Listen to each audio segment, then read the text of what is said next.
Well, hello, Michael. Good morning. Hello. It's so nice to see you. Hi, Herb. It's great to see you too. Yeah, that's a beautiful picture behind you of a piano, and then it looks like somebody um, communing with a score, sitting by a piano or something. Yeah, I'm sure it must be Bach. Actually, I don't know where that painting came from. It came from my wife's grandmother. It's probably not worth anything, but it works for me. Well, that's how they say you're supposed to appreciate art, but based on what Christie's could get for it on sale, but what it says to you. Yeah. Absolutely. So anyway, it's so nice of you to take a moment to chat with me. I love catching up with the players in our orchestra. It's such a consistently talented and friendly and wonderful group of people. So it's a particular pleasure to catch up with you because through the years, you've been basically one of my two concert masters.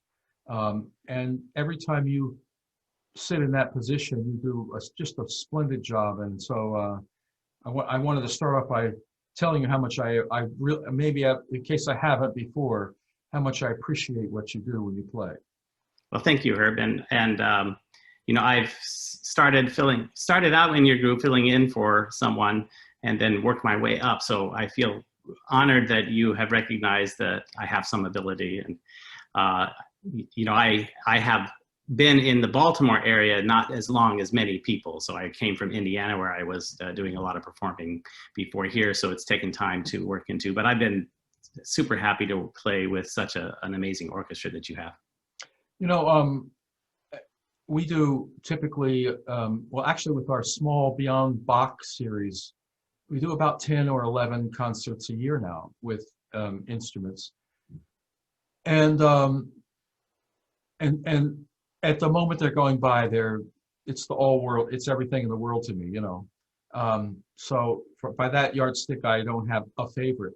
But nonetheless, there's some concerts through time that have really been remarkable to me. And one of them was the concert we did together that featured the Vivaldi Four Seasons and some other Baroque pieces. You were the concert master. And really, despite it being just the generic name of each season, it really is they really are violin concertos, you know. And holy smokes, did you do a good job. It just blew me away how beautiful that was. Well, I was really excited to be able to do that. And I don't know why we didn't do the last one. We just did the first three. But we have so much beautiful music to perform. We have to keep it. Well, there's always reasons. I mean, one of the reasons was everybody's so wonderful. And I promised the cellist a solo opportunity, you know, this and that and the other. Yeah. But anyway, that was really wonderful. When you think about music, what is it about it because I know some of the people in our audience may not know this, but you work both in music and in IT, and really on a very high level. A lot of people know the famous quote of Einstein. He said, "The theory of relativity came to him while he was playing his violin." And this idea that music and particularly mathematics, you know, are a similar part of the brain, and for people who that part of the brain is dominant or highly developed, perhaps there's, you know, an overlap. But have you ever thought about that in your case? Yeah. So I've always had a passion for music and for math and technology in particular. So when I was growing up as a kid, the Commodore VIC-20 was a thing, and Commodore 64. So there were these gadgets and the Atari stuff. And I just wanted to understand how this thing worked. And so that's always been an incredible passion for me. At the same time, I've loved playing violin. And I was always a good student going through school, and my friends would say, "Why don't you study engineering?" So I grew up in Indiana, and everybody said, "Oh, you got to go to Purdue, which is a great engineering school." And I'm like, "But I'm a musician." So, you know, you never think about this as you have a choice. You're a musician. You have to pursue music. So I went to Indiana University, And while I was there, I was able to do both. So that was one of the advantages of attending It's a really good school for both. a really good school, but it was a a big university. So I took all of the computer science curriculum as an undergrad. I didn't declare it as a major because I didn't want to muddy the waters in terms of my quality as a musician. So I have a Bachelor of Music from Indiana, and I basically a double major in computer science. So I've always done both, and I've managed to do a career which lets me do both. Sometimes like when I was in Indiana, I was subbing with the Indianapolis Symphony almost every month, which is stretching it in terms of my ability to keep my day job, but I've managed to balance both. So I've been very lucky that I've been able to do both. I think, there are times when I don't share information about my IT because some people have biases against musicians who have to have a day job. So, there is a way to balance it. It is challenging to keep my violin up. I think I'm lucky in that I'm able to, pick up things on violin pretty quickly. So maybe I don't have to practice as much as other people. I think it does, my violin playing does suffer a little bit because I'm not completely focused on it. I can't be completely focused on it 100%. But for me, it's the right balance, and I get pleasure from being able to do both. And I think that some musicians, oftentimes, they are able to approach being really good in music either from their left or their right brain. So I think for me, I'm very left brain focused and successful that way. So most musicians are going to be really incredibly good at math or really terrible at it. And it doesn't seem to be much in between. But for me, it's been a passion and great that I've been able to do both. Yeah. I want to talk about Bach in a moment, but I had a similar background.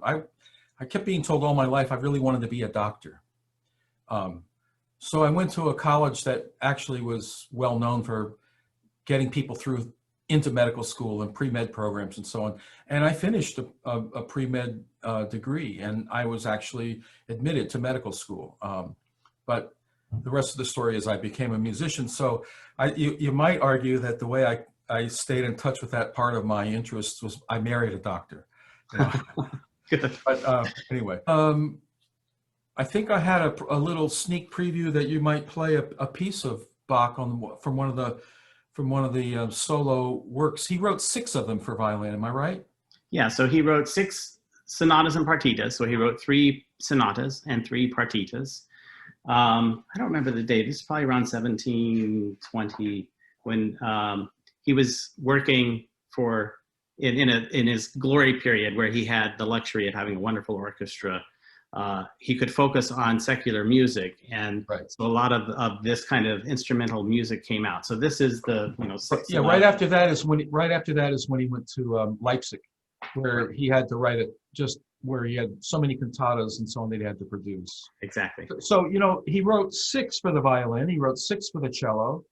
When a publisher named Schubler said, pick 6 of the hundreds, frankly, of arias you've written in those cantatas and arrange them for organ. He arranged 6, and he wrote 6 for the flute. And so that number 6, and he wrote 6 Brandenburg concertos, right? Yeah. 6 was a number Bach kept coming back to, and I always, it's just one more thing. So like we were talking about, the pieces are gorgeous. You don't need to know that he wrote 6 of all of those, but for me, it's an added little fact of interest that that the reason he was attracted to 6 was because 6 was the number for creation or creativity. God created the world according to the Bible in 6 days. And so 6 was the divine number of creation. So 6 in Bach's symbolism became the number associated with creation. Those kind of details fascinate me. He was such a complete, quote unquote, Renaissance man on so many levels, Yeah. So tell me which movement you're going to play for us. So I decided to play the last movement of the first sonata, which is a presto. And I don't really I have a few favorites. Some of them, the Bach can be wickedly difficult, and it doesn't sound like it, but to play the chords, all of the polyphony that's going on in some of them where he writes out all these notes that you've got to play. And particularly since I use a modern bow, it's kind of hard to get all those notes cleanly in. Some of them I still don't feel like I am good enough to play. Oh, Well, I think you'll do a splendid job. So here we go. First of all, thanks for chatting with me. And I know in a minute you're going to get your violin out and we'll add in this presto from the Bach sonata. And thank you so much. We look forward to that. And I eagerly look forward to when we get back together to make live music again. It may be a few more months, but it will happen, and it'll be a joyful day. Yeah, great. Thanks, Herb. Thank you.